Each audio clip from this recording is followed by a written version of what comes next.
this is a quick demonstration of the UTM functionality in the Mailblaze campaign builder. We've added functionality whereby you can add your UTM code and your base domain, and it will append that UTM code to that base domain.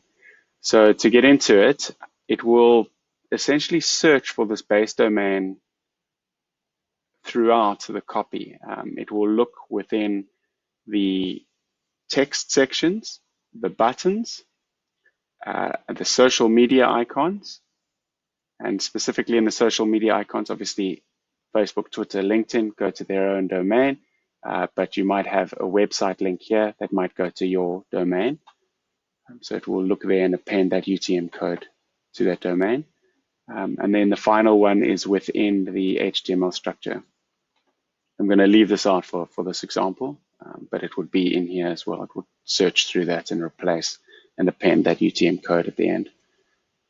So if we go into this copy here, we can see there's a quick link to Mailblaze here. And if we look at the source, we can see that references to support with no UTM code. Okay, so what we'll do is we go into settings, we add our base domain. The relevance of the base domain is that not every single URL needs to have that UTM code appended to the end. It will only be specific for the landing page or the page that you have UTM tracking. So obviously, if you have links to Google, then we mustn't append that UTM code. So in this example, we've just got mailblaze.com, and then we've got this UTM code.